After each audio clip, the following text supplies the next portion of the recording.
Okay, we'd like to welcome you to the third part of our Bible study and current event study for 7807. And in this particular study, we are going to read you an article that I received recently from Dr. Greg Dixon, and it's entitled "Caesar Calls in the Chips." And this is a very good, succinct study on the modern-day 501c3 churches and the implications of what it means to be one of those churches. And this is information that virtually nobody ever gets into. And it's so foundational to so many things. And I think you'll see that as we go along. I'm going to just start out reading this for you, and then we're going to be commenting along the way. Pastor Mark Hollick and evangelist Bill Keller are bold as lions, more than most Baptist preachers we know. Greg Dixon is the former pastor of Indianapolis Baptist Temple. He's a pastor emeritus now. So then it says, even though their actions may fall into zeal without knowledge category. Now he's in reference to these two people that he just mentioned. Both find themselves in a running battle with the Internal Revenue Service over the content of their sermons and the direction that they believe God is leading them to conduct their ministries. Now remember what he said, the content of their sermons. Who are they in the battle with? The Internal Revenue Service. What would the Internal Revenue Service care about what we preach about? Well, we're going to look at that. Because when you become a 501c3 nonprofit organization, corporation, that's called the church, you put yourself under their jurisdiction. And if you put yourself under your jurisdiction, and if they were the ones that gave you the right to create you, which they do, then you have to abide by their rules. Or you should be, at least, because you voluntarily put yourself under that jurisdiction. Let's go further. Hollerick, who's 31, is the senior pastor of Spirit One Christian Center of Wichita, Kansas. Keller, age 40, conducts a nonprofit TV and internet ministry in Tampa, Florida. As widely reported in the media, Hollick said the IRS is turning into the Gestapo. And Keller said, I have every right to speak on matters of life and culture, including political issues, and to educate people on the spiritual implications of those issues. End of quote. The IRS is concerned that these two men have violated the terms of their nonprofit contract. Did you hear what I just said? The IRS is concerned that these two men have violated the terms of their nonprofit contract, their non-501c3 contract. Because, see, these contracts are based on the fact that these churches are these corporations, these 501c3 corporations, with the pastor appointed as the CEO and the board of deacons, the board of directors of the deacons. Whether they have that is listed or not, the IRS will designate that if you don't.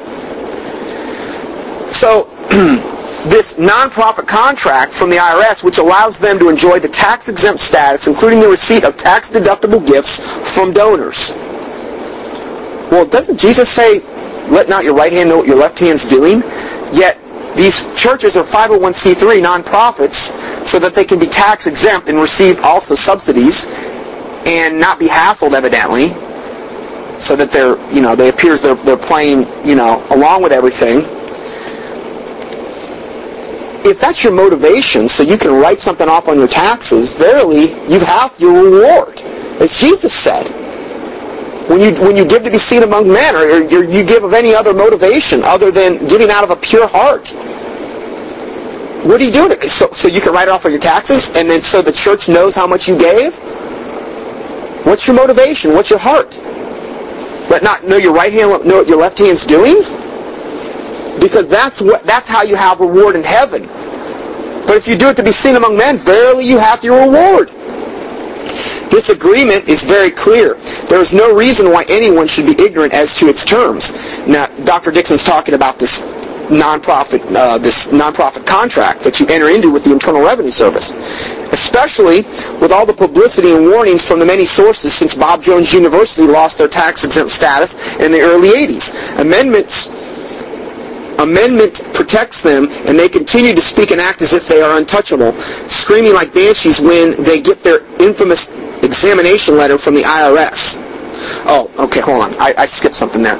But for some strange reason, many preachers seem to think that the First Amendment protects them, and they continue to speak and act as if they are untouchable, screaming like banshees when they get the infamous examination letter from the IRS. See, you can't have it both ways.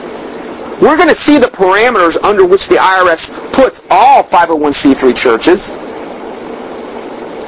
We're going to look at those parameters. Unincorporated, incorporated. They even have corporate sole now, trusts. These are things that are still included under the IRS banner. And the person that's done the most research on this is Dr. Greg Dixon. He's got a new book called Trail of Blood Revisited. I highly advise you get it. If you go to unregisteredbaptistfellowship.com, I believe that's what it's called, unregisteredbaptistfellowship.com, you can get all the information. You can email me. I'll forward you all this information regarding this issue, because we can't get into all of it today. This is just a sampling, really. But it's very important. It's very timely what we're talking about here. Then it says, the bewildered pastor Hollick wonders publicly why the IRS can possibly be questioning his church's tax-exempt status. The young pastor said that the church would not stop teaching and preaching God's word, even if it relates to contemporary issues of the world. After the federal agency demanded answers to 31 questions about its beliefs and warned about political activity. Why would the IRS question about your beliefs and warn you about political activity? We're going to look at that. Evangelist Bill Keller was even bolder when he told his TV audience that a vote for a Republican presidential candidate, Mitt Romney, who's a Mormon, was a vote for Satan. Well, I agree with what he's saying, but you're not supposed to be saying this stuff. If you put yourself under this yoke of the IRS, and this corporate status, non-501c3, you're putting yourself under this yoke. You got to play by their games. You're supposed to, at least. The statement brought a reaction from Americans United for the Separation of Church and State, who lodged a formal complaint with the IRS to investigate Keller. So see, people can go, the people know this better than the churches. They filed a complaint with the IRS because they know. Certain factions of people know. And I guarantee as more people find out about this, there's probably going to be more and more churches shut down because the IRS isn't going to put up with this. The group says Keller's anti-Romney rants violated federal tax law, and it wants the IRS to look into revoking the tax-exempt status of his nonprofit ministry. The law prohibits tax-exempt organizations from endorsing or opposing candidates.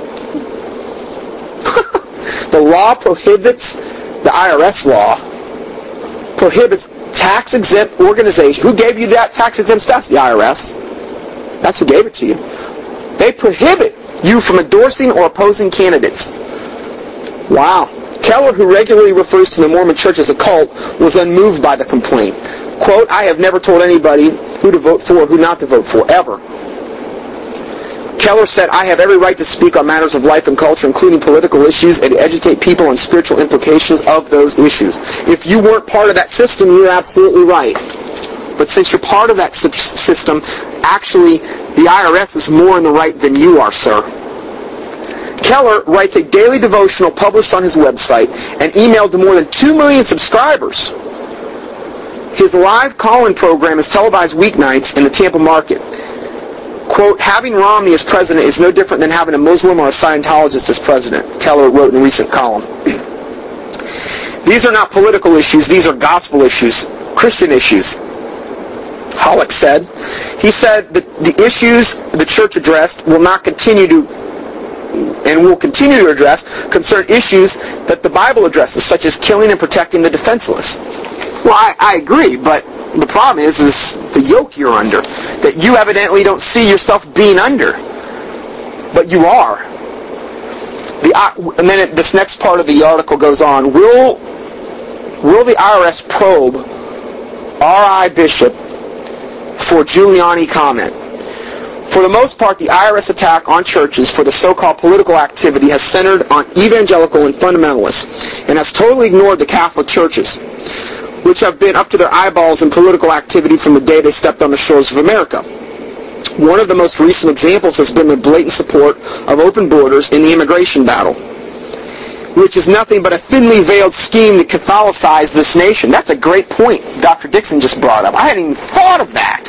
Why would Catholics not be opposed to illegal immigration? Oh, because we're so holy, and we just want to let all these good Mexicans come over the border because it's the Christian thing to do, right? No, wrong, because most of those paganized Mexican people are Catholics.